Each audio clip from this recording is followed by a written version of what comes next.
Good evening, everybody. Good evening. Thank you for answering.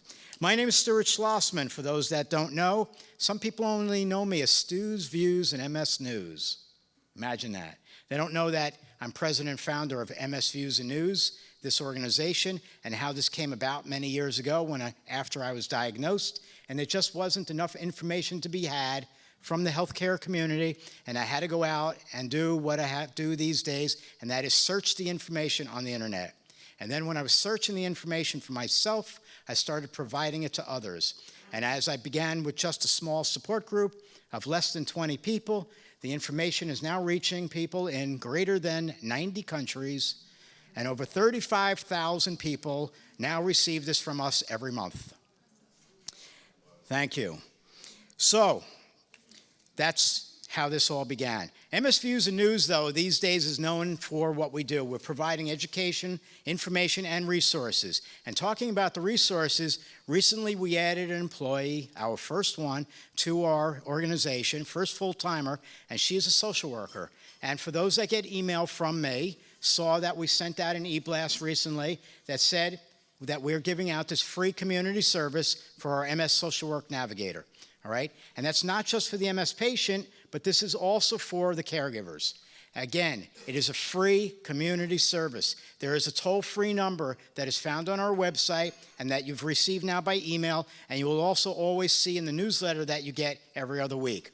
Okay? Again, a free community resource for you, the MS patient, or for your caregiver, whether it be a direct caregiver, any family member. If they have the need to talk with somebody about a resource that is needed, let them call Jennifer. And one of these days you all will get to meet her. But if you don't get to meet her in person, you can find her on our YouTube channel, which is something else that we provide. And on our YouTube channel, last year we had over 16,000 different people see the videos that we're providing. There's now over 150 different videos on there about everything that you want to know about multiple sclerosis. In addition to that, and I didn't get a chance to print it today because I ran out of ink in my printer, okay? And that is, see, I have MS and I forget about this. But we have a communication tool now. And we also sent out an e-blast about this recently too. It is a device, it's a piece of paper. It's two-sided. You could go to our website and find it as well. And on here is a checklist of everything that could possibly be wrong with you with MS. Not about everything that's wrong with you, but about MS. All right? And all you do is you print it off and you take this to your neurology appointment, all right? And you check off all the different things that are bothering you. So this way, when you get to your appointment, you're not like, I don't remember why I'm here. All right? Or you go through your half-hour appointment with your doctor, and as you're leaving, you say, oh my gosh, I forgot to ask you about this. No, because you're going to have it written down, and it's going to be right in front of you already, all right? And not only that, it'll be great for your clinician because the time that you're there just gets to be managed very well. So we want you to be able to use that, and again, you'll get that from our website. Again, we spoke about the YouTube channel, the website, the social worker, the video recordings you see. I mean, for those that have never been in this room before, we video record our programs. And we're video recording these programs so that for a few things. One, if you forget what happened here tonight, or you just really weren't listening, you get to go home and you get to hear this in about a week from now. You could play back the video and hear what happened that night. Or if you were listening to the program and you just want to go over it again, or you want to show a family member or somebody else that, maybe a coworker, of what's going on with you with this specific subject, you'll be able to tell them to go to the YouTube channel, give them the URL, and just let them watch the program. The benefit of watching it is you get to pause, fast forward, rewind, go to the bathroom, rewind again, go forward again, okay? Do whatever you want. Feed the dogs, come back to it again. These are all a great thing.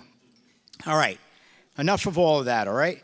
So, for tonight's program, like we have to recognize at every one of our programs, we recognize the company that gave us the funding to do the program.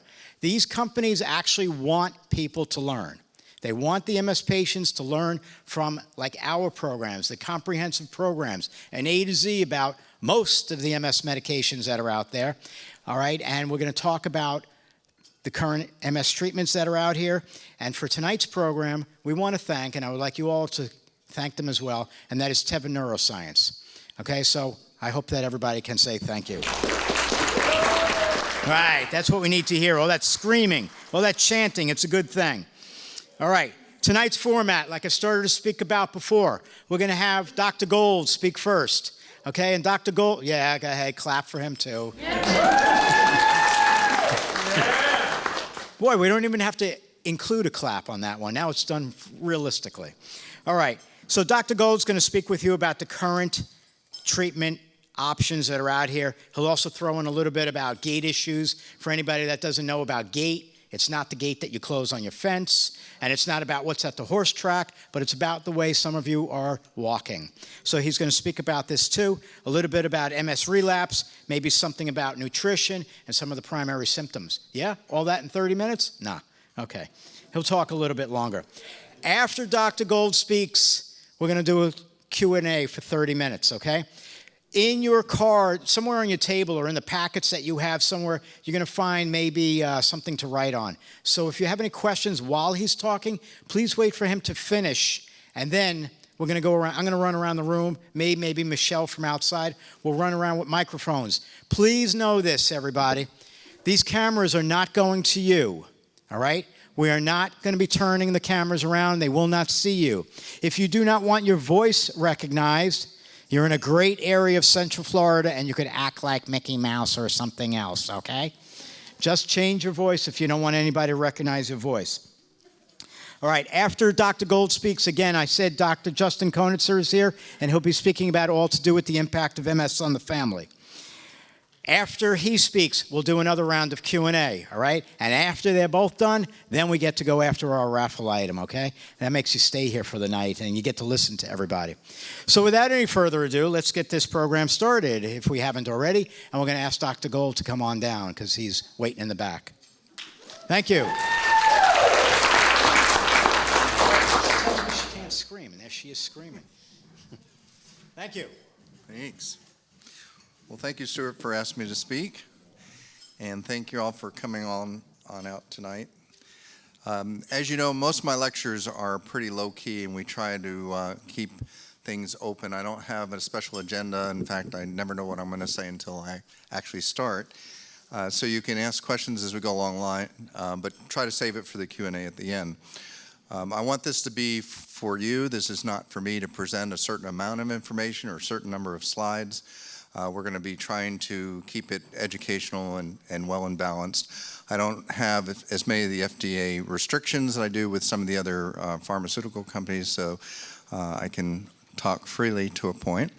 And so that works out well, and you can ask questions about most things, and most of the time I can answer them. So. Okay, there's a little bit of feedback, but we'll try to get through this. Okay, so we're going to talk a little bit about the symptoms of MS. We'll talk about gait in more detail and other things. We'll talk about the relapses, and we'll talk about nutrition and some other therapies.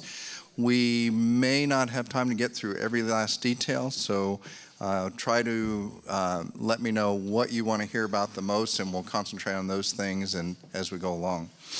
Okay, so this is just some of the disclosures of things that I present at each meeting, the companies for which I speak, and then the companies where I'm doing research. We all know what MS is, and I put this slide in here. I added some additional things to it because I wanted to get into some of the nitty-gritty of what's important about MS. And you'll see it becomes important as we talk about some of the therapies and where we're headed with these in these various directions. But we have to know a little bit of anatomy. The central nervous system is the brain, cervical, and thoracic spinal cord from your anatomy and physiology classes from way back when. Everybody remembers that, right? I won't ask too many more details. We have the fact that we're dealing with an autoimmune process as the primary issue in MS, with inflammation occurring in that central nervous system. And it appears to occur in genetically susceptible individuals. The biggest issue, though, is we used to think MS was fairly straightforward. We'd say, oh, well, there's probably only 1 or 2 genes that are affected, so we ought to be able to figure this disease out pretty easily. Well, it turns out there are probably hundreds of genes, and all of them interact at various degrees, and that's why people are so different from one to another, because the genetic pattern is different, and our exposure to viruses and other things is very different from person to person, so it can be fairly unique. So we try to take that into account, and we try not to pigeonhole people into one category, and we try to take everyone as an individual. The inflammation works mostly on the myelin, the sheath around the nerves. That's what we call the white matter myelin. And demyelination is the inflammation's result. So the inflammation is causing damage to the myelin sheath, and that leads to slowing of the nerve conductions, and that leads to dysfunction that we see as symptoms. And we also see on the examination as signs. These can be either complete or incomplete recovery. So early in the course of the disease, we tend to recover more effectively, and people typically overcome some of their deficits early on. As the disease progresses, we tend to accumulate more in a stepwise pattern. If there's neurodegeneration, which means there's entering into a secondary progressive phase, then you get a more gradual decline. Neurodegeneration is what we refer to as the axons, the nerve cells becoming damaged directly, and that seems to occur fairly early in the course, but doesn't become prominent until much later. The problem is it varies from person to person, and some people progress at a fairly fast rate early on. Other people may take decades before they reach those kinds of stages. When you're dealing with the neurodegeneration, you're referring more to the gray matter, and that's the area that's difficult to visualize on MRI. That's the cortex and the gray matter structures, and we end up saying, okay, we can look at a patient's MRI and say, oh, well, they're stable, but they're declining. And the reason they're declining is probably because the gray matter degeneration is occurring, and we can't actually measure that by MRI very effectively, except with very powerful MRI magnets. You all know that autoimmune diseases are not unique to the nervous system, that there are a number of other conditions throughout the body that are affected, everywhere from the joints to the lungs to the liver and so forth. And there's a number of different conditions that present as autoimmune diseases. So for example, if you look at the joints, everything from rheumatoid arthritis, lupus, psoriatic arthritis. When you're dealing with the muscles themselves, you may have what's called polymyositis, or the nerve muscle junction in myasthenia.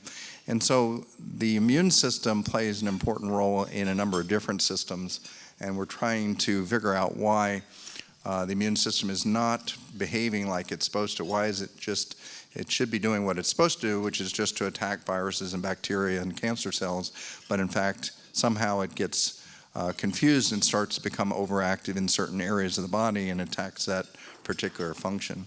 And so that's where the autoimmune disease concept is originating. There's a lot of similarities, but there's also a lot of differences. So we're learning a lot from other disciplines, other disease processes, such as the rheumatologists have taught us a lot about how to suppress and modify the immune system and be able to improve the autoimmune process. Oftentimes people may have two different conditions. They may have two different autoimmune diseases, or they may have cancer plus MS, and some of the medicines that we use to suppress the immune system may work for both. And this is the picture that we show classically where the actual myelin becomes attacked by various cells. The activated T cells are very important. The B cells are becoming increasingly important in the research now, and the B cell T cell interaction is critical. And we can actually see improvement in patients with both B cell therapies and T cell therapies. But you can see what happens is the T cells that are activated release what are called cytokines, which actually go in and damage the myelin or the nerve cells directly. Now, I used to show this slide, and now I reluctantly show this slide because everybody wants to find out what type of MS they have.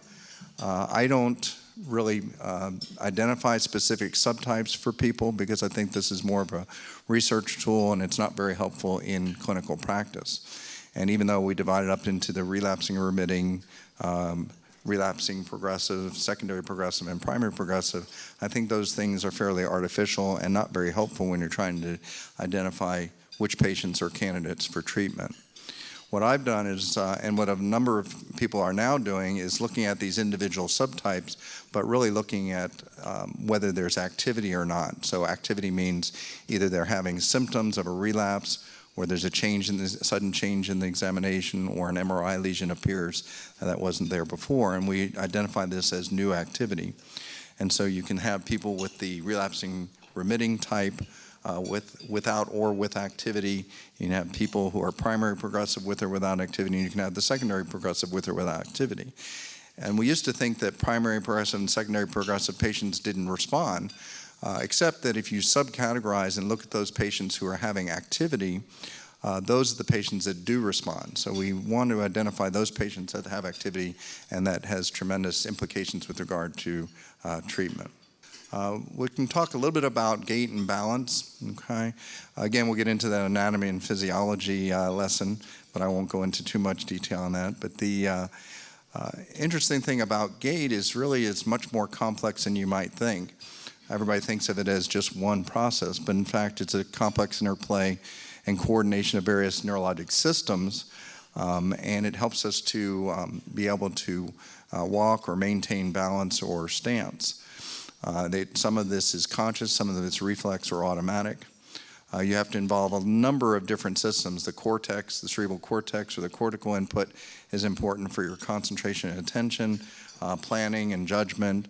And it also helps to modify the activity coming to the muscles so that you don't overpower and use too much activity. Likewise, there's some subcortical structures called the basal ganglia and the cerebellum that also modify the activity to make it better fine-tuned. And when you start to see deficits in those areas, you start to get what's called dysmetria or unsteadiness, and that can be very prominent in a number of patients. Vision becomes very compensatory. You can see when you close your eyes that it's very difficult to maintain balance, especially if you've got difficulty with loss of strength or loss of sensation. If you start knocking out more than one function, it becomes that much more difficult. So you use your eyes to compensate. There's that input between the inner ear and the brain, and that's an important input because it helps coordinate the inner ear complex and understand where your body is in space, where your head is positioned, whether you're starting to deviate one way or the other, and you can compensate early before you actually fall. So when these areas are impaired by MS, then you start to notice these various dysfunctions of gait. Muscles are important. The proprioception, or that sensory feedback that comes from the joints and from the skin, is critical to help you fine-tune the movements that you have to do, and also particularly your gait and stance. So all these require a lot of coordination, things that come second nature after about 18 months of age. We've all pretty much perfected this. And then as we get older, it becomes a problem even with normal aging, but particularly if you've got certain disorders. When we go through the assessment, we go through all the different aspects, the cognition, the cranial nerves, cerebellum, motor, sensory, and all these different aspects are important to help define where the gait might have gone awry. We look at the symmetry of the gait, we look at the balance, the posture, the stride, ability to turn, and so forth. You have oftentimes certain tracts within the body. The pyramidal tracts are the most important that are involved with spasticity, and you can lead to either weakness on one or both sides, and it may lead to scissoring, which is increased tone and spasticity in the legs that causes the legs to cross instead of to maintain a normal position. There are Parkinson-type features in which the basal ganglia are affected, and that can throw the balance off with shuffling, stiffness, poor posture. There's the cerebellar form of ataxia. When the cerebellum's affected, that can cause unsteadiness just when trying to maintain balance sitting or standing. The midline cerebellum is important for the trunk and the head, and the lateral portions or outside portions of the cerebellum are important for the arms and legs. So we have to try to maintain that coordination. Sensory ataxia occurs when there's loss of sensation, so that throws off that feedback mechanism, and that's when we get into trouble and look like we're having an ataxia or unsteadiness. Apraxia is more of a failure of learned function, the various functions that we've learned to deal with in motorway from gait to various movements. And when certain parts of the brain are affected, particularly the frontal lobes, we start to lose some of that secondary nature that just comes naturally. The neuromuscular is important, so if you're dealing with the nerves or the muscles in the legs, that can also have certain types of gait abnormalities. These next few slides are geared more towards actually identifying, so I'm not going to spend as much time, but just to say that there are certain conditions that can come on acutely, like within minutes or hours, such as stroke and trauma, subdural hematoma, and so forth, infections. We're not going to get into as much of the detail unless you wish to get back to that later. Some of it can be subacute over days to weeks, and that can involve strokes as well, trauma, tumors, hydrocephalus, and so forth. And then you get into the more chronic issues of months to years. Again, if strokes accumulate over a long period of time, you can start to lose your gait function in what we call a multi-infarct state, which are multiple strokes adding to become a problem. And again, you can have chronic forms of subdural hematoma. There's normal pressure hydrocephalus. There's chronic infections and chronic meningitis, Parkinson's, and a number of other conditions. We can also look at it from a mechanistic standpoint, so certain toxic effects, medications we have to take into account. Medicines that we use for one thing may actually have negative effects on balance and gait, so we have to keep those in mind. Certain types of chemical exposures and poisons can play a role. Recreational use of drugs, alcohol, and so forth can play a role as well. And then we have the metabolic disorders, imbalances of thyroid or sugar, B12 deficiency, and so forth, all of which can produce gait disorders. And then there are other systemic things such as the orthopedic disorders that can produce pain or deformity, everything even including herniated discs and so forth. So all these different systemic disorders can play a role. The most common thing after age 75 is what we call postural instability of the elderly, and that tends to be a multifactorial process. As we get older, we lose visual input, auditory and vestibular input, cognitive input, so you lose that planning function. You become arthritic in various joints as well as within the neck, which throws off signals to the brain. So as we get older, there's a number of things that happen normally that add to the process. And so everything that's happened up to that point, once you start getting into the older years, then you have to throw age into the process as well. So when we're talking about treatment of MS, in general, we have certain goals. Physicians have certain goals, such as, we're going to look at relapses and their disability rates and the MRIs, and patients look at the quality of life. How are they going to be able to function day to day? Are they going to be able to spend time with their kids and go to Disney and try to submit themselves to the heat and the walking and the whole bit? So there's a lot of things we want to be able to do, and one of the goals of treatment is to try to find a way to enable you to reach those goals. Now, when you're talking about the acute relapses, everybody still has in their mind some question about what a relapse is. I mean, relapses are either sudden new changes of MS that you've never had before, or it can be a sudden dramatic worsening of a previous symptom. It tends to, by definition, last more than 24 hours because we all have the day-to-day fluctuation where it may last for a few minutes or a few hours depending on the heat and so forth. If you're exposed to certain infections, you want to make sure that you're not dealing with that type of process. We also, from an MS definition, want to wait at least 30 days from one relapse to another. So if something is dragging on for a couple weeks and it's fluctuating, we can't really call that 2 or 3 different relapses. We're really talking about one that's with fluctuation. So it has to be at least 30 days before you consider a new relapse, unless you have an incomplete recovery, and then it may be more permanent. The average for most relapses is about once a year, but that's extremely variable. It can be as many as one every 3 months, or even I've had people once every 5 to 10 years have a relapse and really do remarkably well in between. The frequency of the relapses typically gets better with age of the disease, so that people in their earliest stages of MS tend to have more frequent relapses, more dramatic relapses, and as we go along, we have fewer relapses, but we get less and less recovery from those relapses.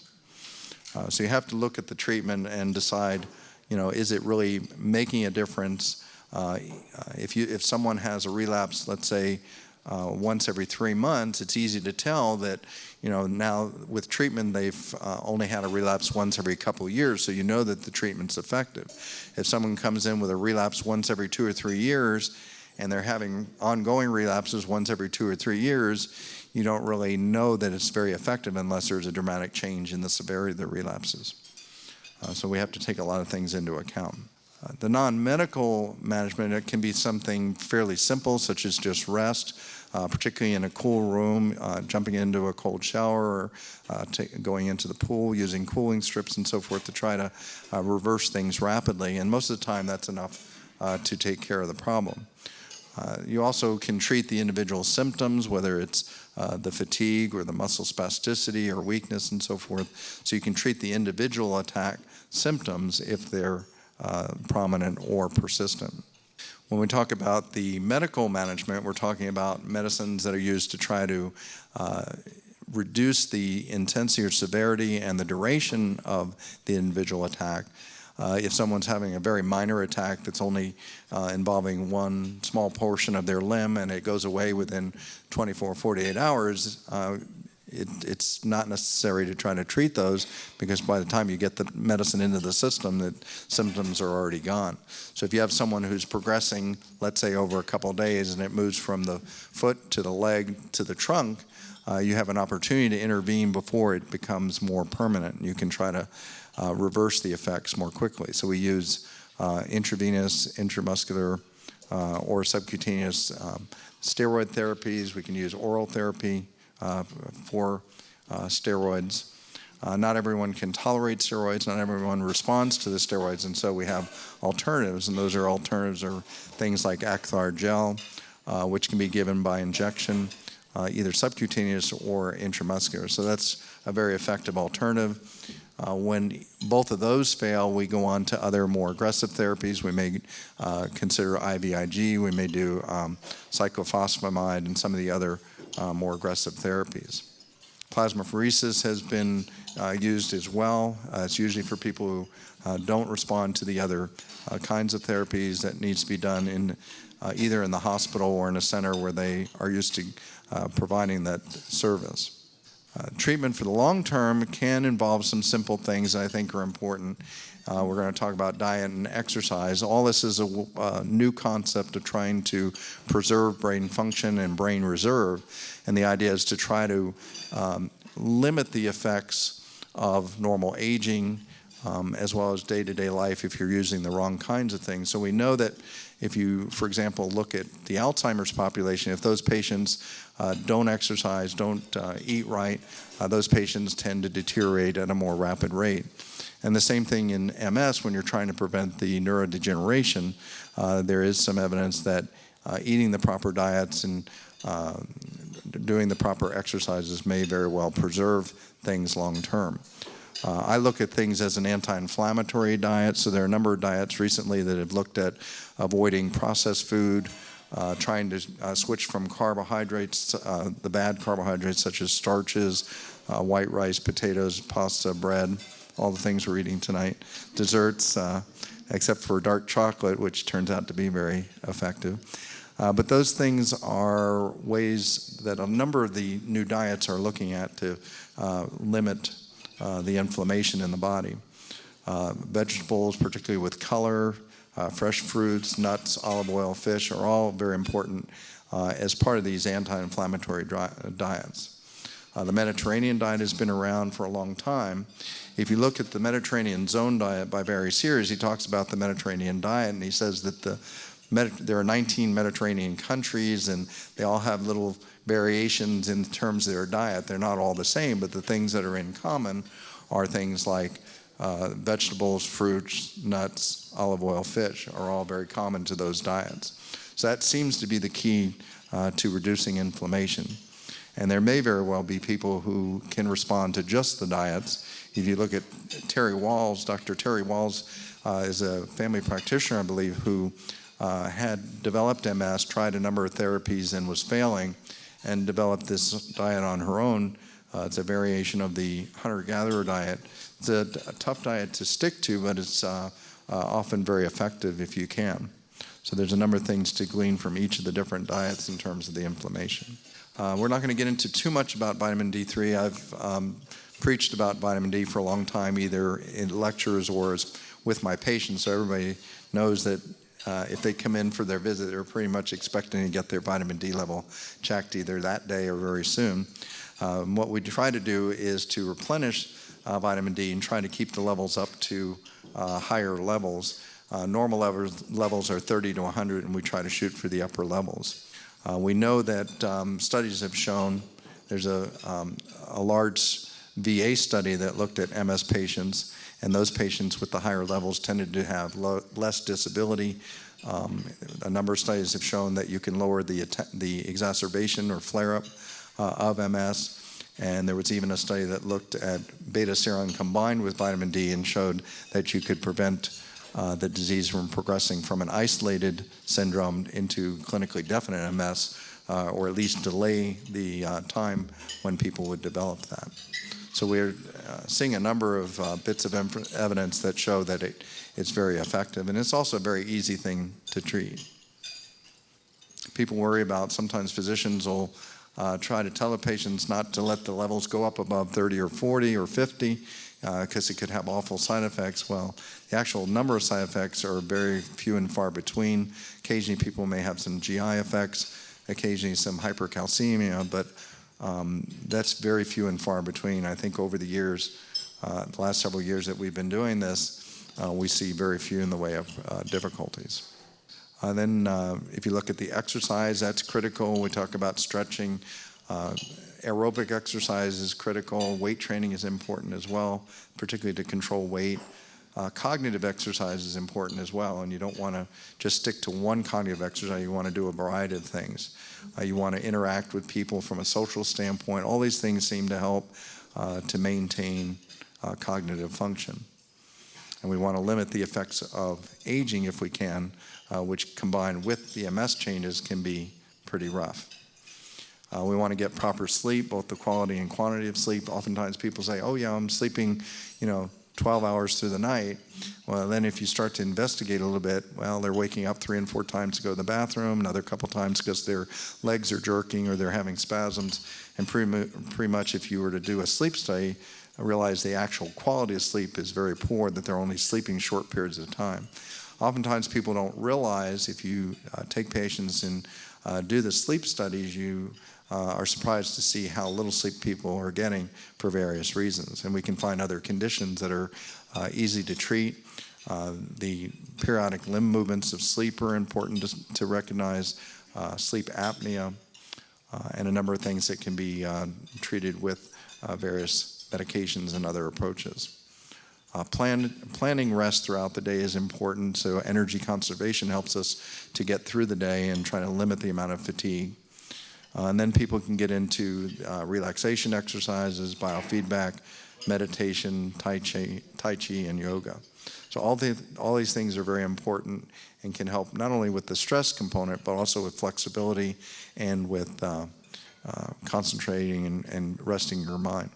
I always talk about trying to avoid certain foreign substances, especially tobacco. We know that tobacco will increase the percentage of people going on to secondary progressive MS, so we try to limit that. Alcohol and marijuana in small amounts are probably pretty safe, but again, anything to excess can be a problem. There have been long-term cognitive effects from marijuana, not to mention things like lung cancer has been reported. There's also the unexpected reaction. Some people will become psychotic in rare instances. So the idea is, okay, let's take a step back and look at how we predict which people are going to have more difficulty. And don't just say, let's just throw it out and not use it. Let's take information from states that are offering it and from countries that are offering it and try to do more research to understand more about which people are more prone, and how do you determine which people are going to have negative reactions and which people have positive. So there definitely are ways of taking advantage of it. There are medicines that are given by inhalant that will help with spasticity in particular without the cognitive effects. So we want to try to increase the amount of research that's going on in this area and try to understand more about it. Also, there are certain things you want to be aware of that can aggravate the MS symptoms. We talk about the sleep deprivation, but also stress and depression, trying to recognize and dealing with those things, other medical conditions and medications. Timing of therapy you've heard about, and it really is important to try to catch things as early as possible. So if you get into later and later treatments, you delay the effects and oftentimes don't have as good an effect as people who are treating early. So if you look at the natural history of the disease and then look at earlier and earlier treatment, especially right around the time of diagnosis, then we can see the benefits. One of the problems is we don't always know what's early in MS. If you have someone coming in with their first attack, one person's MRI may show nothing. Another person's MRI may show 30 different lesions, some of which are old and new. So the problem is we can't always identify patients at their earliest stages. Today I had a woman who came in after a head trauma, had an MRI that looked exactly like MS, but she had never had an attack of MS, never had any symptoms of MS. And so we're recognizing this syndrome called RIS, or radiographically isolated syndrome, as the very earliest aspect of coming up with perhaps a diagnosis. We don't necessarily recommend treatment unless either they have other spinal lesions, or if they're starting to change over time, or if they're showing enhancement or new lesions on their study. So again, the earlier the better. We just can't always catch people at very early stages. And there's a button, so it's a video, and you can scan over it, and it shows, there we go. So it shows the progression of time-lapse photography of what that brain does over many years of MS, and you see the ventricles enlarge. You see the sulci over the outside. Okay, these sulci are the crevices out on the surface become enlarged. Oop. And so with time, untreated, patients may develop more and more shrinkage of the brain and more deficits. So the idea is to try to catch them before we get to those stages. It can be pretty dramatic. Now, talking about the individual treatments, you all know that there are 12 different FDA-approved treatments for MS, for relapsing forms of MS. There are a number of things that are in the pipeline, the medicines in white off to the right-hand side. But these are all the medications that are available, and there's a lot to choose from, and they all have their pros and cons. And we have the interferons, and Copaxone have been around for over 20 years, and so we have a safety and comfort level with those medications, and I still have many patients who are on those medicines and doing fine, and we try not to switch off because we can't predict what's going to happen if they switch. But at the same time, if they're having severe side effects, we have to at least consider that. I also tried to take, and people have tried to do this in some of the lectures, is to take those various medications and try to determine what's the risk versus benefit. So the effectiveness is on the left-hand side going upwards, and then the risks are to the right. So if you look at placebo, that has the least risk and the least benefit. But even placebo has some benefit, so we have to compare our drugs to placebo to make sure that there is a superior benefit. If you start looking up at some of the traditional therapies, we think that they're somewhere in here in terms of lower risk and good efficacy, but some of the new drugs may actually have more efficacy over time. And certainly when you get to things like Tysabri and a new one that's on the horizon called ocrelizumab, you're seeing things that may have quite a bit more benefit at lower risk. You can also see how we separated the JCV antibody negative patients versus the positive in terms of the risk. So the risk goes up if you're antibody positive. Lemtrada is a new medication that was released this past December. Very, very effective, but also higher risk. Has its own set of issues, and we can talk about that if you wish. Novantrone has been around for quite some time, has quite a bit of risk and has some benefit, although temporary. The risk with Novantrone tends to be more in the line of things like leukemia and lymphomas. And we've gone from strong immunosuppressant therapies like Novantrone to some of these other agents, which have less in the way of long-term side effects. Okay. And the basic premise is to try to maintain some balance between the good and the bad inflammation. So with MS, we're weighted more towards the inflammatory side, and with treatment, we try to maintain a more steady balance, as you see on the left-hand side. Okay, step therapy is something that was proposed by William Stewart, a physician and neurologist up in the MS Center of Atlanta. And when he first proposed this, there were only about 4 different drugs. So you can see I've had to adapt quite a bit to the newer medications. So you have the main platform therapies, which are listed. The step 2 involves switching between these various therapies. And step 3 looks at adding steroids or immunosuppressant therapies in the case of step 4.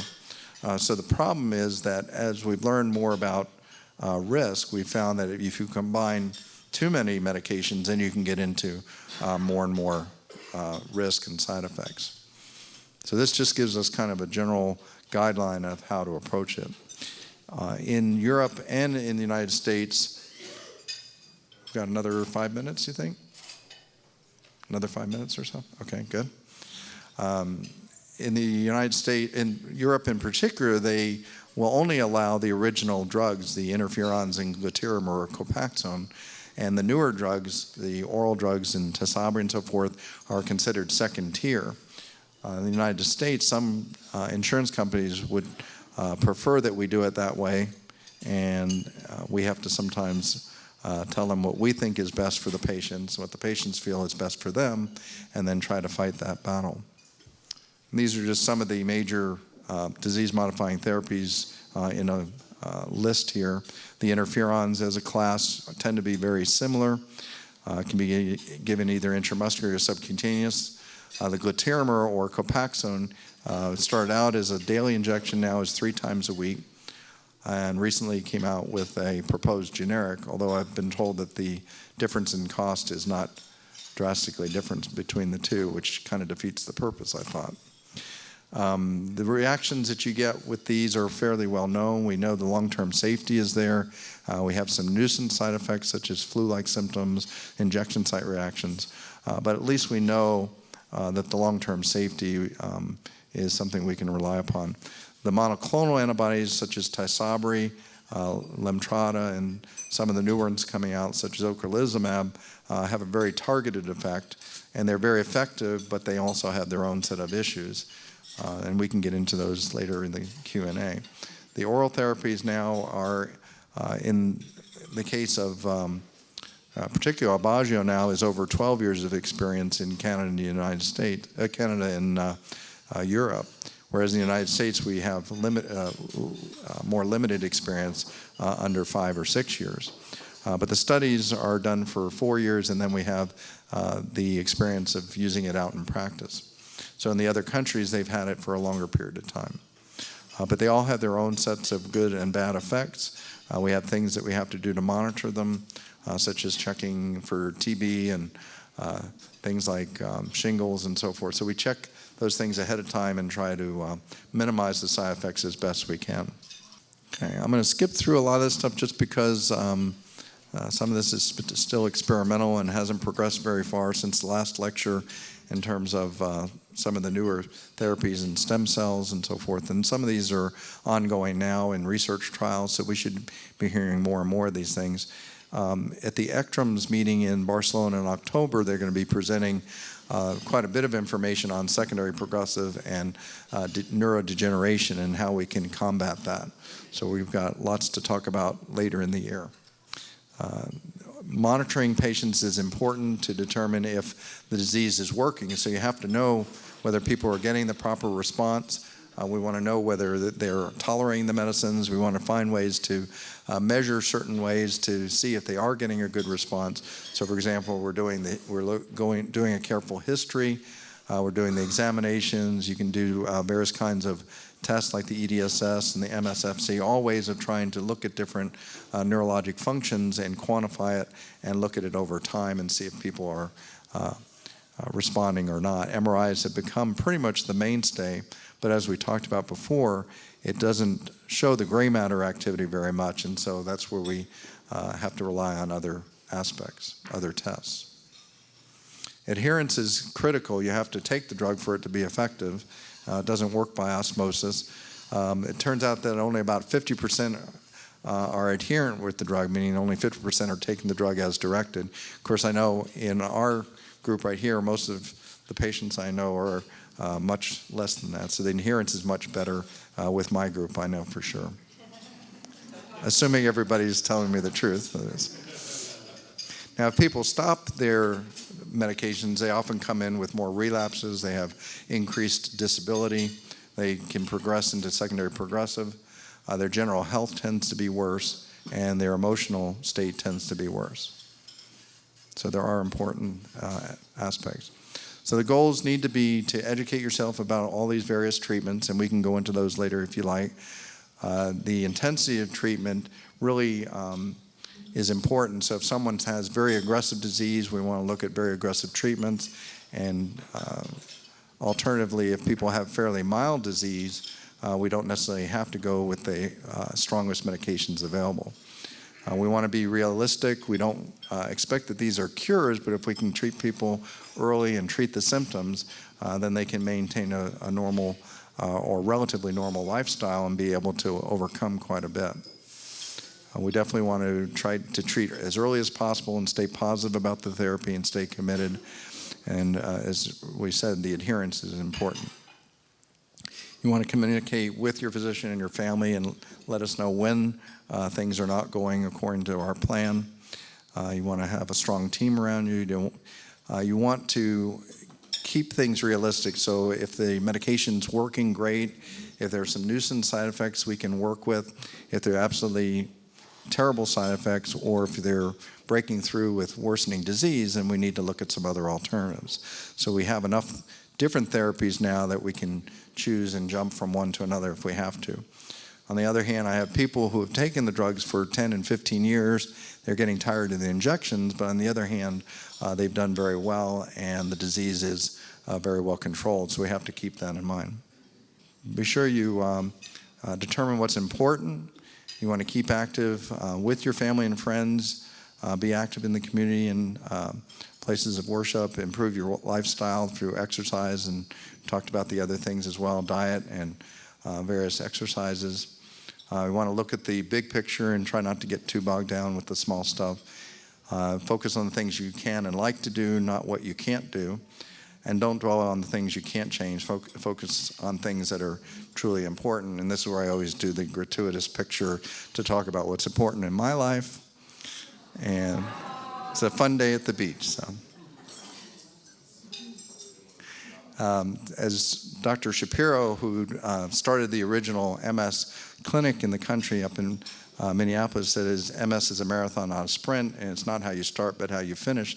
That's important. And it's so prophetic. You need to look at the big picture and not get bogged down into starting too quickly and developing the side effects, but looking at something that you can stick with over the long term. So I'm going to stop there and answer any questions. I was curious whether or not there's been studies that have shown the effectiveness of medication for spinal lesions versus brain lesions? That's a good question. I think that almost all the studies use brain studies as a way of, judging whether a treatment is effective, and that's partly from a practical standpoint. You can see and measure the brain lesions much more effectively. You also have less variability. When you're looking at the spine, we don't always get good images. Sometimes people are moving. Sometimes the images are limited by the actual scanner itself. Sometimes you have to go to a much higher field strength magnet, which isn't always available across the country or in other parts of the world. So I think from a practical standpoint, we've had to use brain studies as the primary cause. There doesn't appear to be any difference in the effectiveness of the drug from what we can tell. So if you look at those patients who had their first attack as a transverse myelitis in the spine as opposed to an optic neuritis, those patients still do very well and the statistics are very good. If you're dealing with a variant of MS called NMO, neuromyelitis optica, that is different, and so we're realizing that those patients don't respond as well to the traditional MS therapies, and they have to find other ways of making the diagnosis and to treat with different medications. So that's actually a very hot topic right now, and they're looking at ways of trying to identify those patients. My question was on the gray matter. Does that start with the lesions and spread? Because that seems to be my biggest problem, is all the gray matter. As far as we can tell, both gray and white matter is affected, but with traditional MRIs, we can only measure the white matter lesions. The gray matter, you need special techniques such as the 7 Tesla. Right now we use 1.5 and 3 Tesla magnets, but the 7 Tesla is the one that shows the magnets, showing the lesions in the gray matter to much better advantage. And so we miss things commonly. People that have been through 7 Tesla magnets say that they feel different after they come out of the magnet, so it's not something I would recommend routinely. Yes? Hi, Dr. Gold. I was just interested in your opinion on medical marijuana for pain control for MS. I know it hasn't been legalized in Florida yet, but I'm just wondering, because it may someday be legalized, and I was wondering what your opinion was of that as far as treatment for pain for MS. People have used marijuana for pain in MS across the country and across the world. The biggest problem is that because it's not studied, it's not legal in most places, we have the problem of not knowing what the best dose is and what the best form of marijuana is. I saw a program on cable where they investigate, the reporter was from the United Kingdom and went to Amsterdam and investigated, actually tried some of the different types of marijuana, but they have 30, 40 different subtypes, and they all have various effects. And so the problem is that's not standardized around the country or around the world, and we don't want to give someone the wrong dose or give someone something that's going to have awful side effects. And we've all heard people that have tried marijuana and had bad trips. I've had a couple of patients tell me that they tried the cookies laced with marijuana, and one of them went into the emergency room with a psychotic reaction. She was having paranoid ideation, and she was a mess, and she just was miserable. And another patient had a very similar reaction. So I think until we can have it legalized and then start to study it in a proper way, we're not going to know how safe it is. And so even if it were to become regulated or legalized, we have to be very careful about its use. There are preparations that are available now in the form of things like Marinol that can be used. It does help some patients, but I don't think it's going to be a replacement.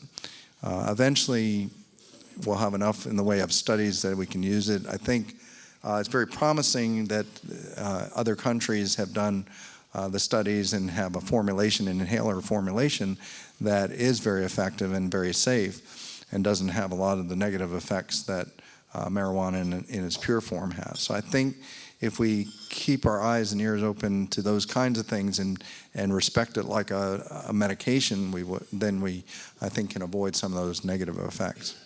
But there is, and I don't know if the preparation is going to be legalized in the United States. It's the inhaler form that's used for spasticity, and it does work very well. And it doesn't have the tolerance, so people can take it multiple times a day and not have the high that's associated with marijuana, but at the same time have the benefit without any of the cognitive effects. Other questions? Hi, Dr. Gold. You mentioned earlier about being able to have more than one type of autoimmune disease. Have you known anybody to have MS and Sjogren's disease at the same time? And how would you distinguish if it was MS and Sjogren's? Sometimes having autoimmune diseases run together is very common. You have to have the rheumatologist working with you to understand what might be the Sjogren's and what might be MS. Some of the symptoms are similar, but oftentimes there's quite a bit of other symptoms that are different. But I have very commonly patients who have had Crohn's disease and thyroiditis and lupus and so forth in conjunction with their MS, and we just work around it. Sometimes the rheumatologist will ask, well, can we start, let's say, methotrexate for rheumatoid arthritis in a patient with MS? Yes, because it works very well for many MS patients. So it's helpful to work with the rheumatologist to be able to come up with a joint medication. Recently, I had a patient who doesn't have MS but developed transverse myelitis on Humira for their Crohn's disease, and Humira has been reported to increase autoimmune type diseases like MS and transverse myelitis and other autoimmune processes. And there aren't enough patients to really say conclusively, but it does seem to provide some negative effects. And so you have to take those patients and say, okay, what would work better to stay with what they're taking for their Crohn's or rheumatoid arthritis, or do they need to look at some other options? Interestingly enough, when Tysabri was first studied, it was looked at for Crohn's as well and was effective, and it's still a treatment that can be used for Crohn's patients. So there may be some things that work like that for both. You said that the Lemtrada, the side effects of Lemtrada and the efficacy is about equal to Sabri. Can you talk about Lemtrada some? Lemtrada is different in the sense that the mechanism of action is different. So for Tysabri, it works primarily on blocking the entry of T cells into the nervous system that become activated. And so the idea is to reduce inflammation in the central nervous system because it doesn't cross over that blood-brain barrier. With Lemtrada, you're talking about actually suppressing B and T cells together for periods of time. And so it's given as a once a year infusion. You take 5 doses initially, and then a year later 3 doses, and then sometimes they'll repeat the dose after that, but it knocks out the B cells and T cells and allows them to slowly recover over that year. And so what we're doing is trying to reset the immune system and the inflammatory component. And it has been shown to be effective for patients who are failing other drugs. It's been shown to be superior to Rebif in one study that, where those patients were not doing well on the Rebif alone. So I think there definitely are some advantages to it. The negatives are looking at side effects. So you have the initial infusion reactions that you may get with a lot of different things, fever, chills, and so forth, that may cause rare anaphylactic reactions, which can be watched for and treated aggressively and early. The long-term effects are really looking at other autoimmune diseases that it might cause. So it can cause thyroiditis. It can, up to a third of patients, it can cause ITP, which is a platelet disorder, autoimmune platelet disorder, in about 6% of patients. And then it can also cause basement membrane glomerulonephritis, which is a kidney autoimmune disease, in less than 2%. So we can monitor for those things through urine and blood tests, and they recommend testing blood and urine on a regular basis, sometimes as often as once a month throughout that whole year between doses, but also for 4 years after you finish the last set of infusions. They have a program where they can help people remember to get their blood work tested on a regular basis, and we can monitor that closely. There are a few centers around the state as well as around the country. Apparently there have been over 600 patients infused already. So it's being used. It's being used for those patients who have failed other therapies. It's not being used as first-line therapy at this point. So it's for the more aggressive MS patients. And I think it's probably taking a role in those patients who might have considered stem cells or might have considered chemotherapy, and I think used as in that role primarily. Next question's over here. Okay. Sorry. Just want to make sure that answered all the questions. Sure. Yes. My question is, do some of these drugs, like such as the Baggio, can it cause your RBCs and your hematocrit, your hemoglobin, and oxygen level, all of that to be exceptionally low? I haven't seen that. They talk about it affecting liver functions and white blood cell counts and occasionally red cell counts. But the number of people who've actually had problems with that is very few and far between. So it's like anything, we have to warn patients of the potential side effects. The side effects in the studies are relatively few and far between, less than 2 to 3%. In regards of just dropping the white blood cell counts, they can drop in about 10%, but most of those patients don't have to come off drug. So if you look at the people that actually have to stop these various drugs, particularly Baggio, because of it, is less than 1 or 2%. So even though it's talked about and you have to go through, the FDA requires us to put that in they have to put it in the labeling, and we have to talk about it at our seminars. The actual number of patients that get into trouble with it are few and far between. Even the dreaded hair thinning that people talk about is relatively mild and usually gets better within 6 to 12 weeks. Last question for this session is right here. Oh, that's a lot of pressure. Okay. No, I'm sorry. I don't think I need it, but thank you. Okay. What? Oh, you hold it. I'm sorry. I'm a control freak. Question for you. When I was, I'm sorry, Dr. Gold knows. I know. Shh. About not holding the Okay. bottle, right? Oh, he's so mean to me. Yeah, I know, right? When I was first diagnosed with MS, there was only 3 therapies, 3 drugs. Now you said there's over 10. With that being said, how realistic is it that, I guess I don't even know if that's the right term I want to say, whatever is it that we can really carry on, like, I don't want to say a normal life, but still be able to work and function, not succumb to these quote-unquote problems of MS, like the side effects, the fatigue. Is that supposed to help any of that, or that's just something totally different? No, I think when you look at the quality of life and how people can get back into the workplace or remain in the workplace, I think we're seeing those things more so now than we used to. The biggest problem is when we only had 3 drugs, if someone had side effects and didn't like the injections, that was it. I mean, you were pretty much done. That's all you had to choose from. Now we have so many more choices, from intravenous to the oral drugs and so forth. There are new drugs coming out that are subcutaneous or intramuscular once a month. There's infusions once every 6 months to once a year. So there's a lot more flexibility now. The side effect profile is better. People tend to tolerate the drugs a lot better now. So I think the biggest change in the last 20 years that I've been seeing is that people are able to stay with their therapies. Before, we were stopping therapies because of the side effects, and because we stop them, then the disease starts to take hold, and then we lose function and have to quit work or whatnot. So we're able to at least be able to stay on therapy more effectively now than we could. So I think the side effects and the tolerability is probably the major thing. It's not necessarily that the drugs work a whole lot better, although there are some that clearly are for more aggressive disease. It's, I think, mostly side effect driven. And again, as new therapies are being developed, they're looking at therapies that will work on B cells as well as the T cells, which will enable patients with more aggressive disease and more advanced disease to benefit.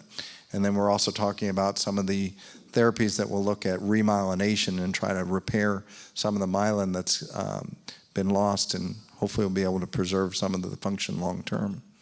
So I think what a cure will look like, at least for these next 5 years, will be starting therapy early with both a medicine for the inflammation, like our traditional therapies, and a medicine for remyelination, because even in the early stages, we have demyelination. We want to repair that, regrow the myelin, and preserve function at a higher level.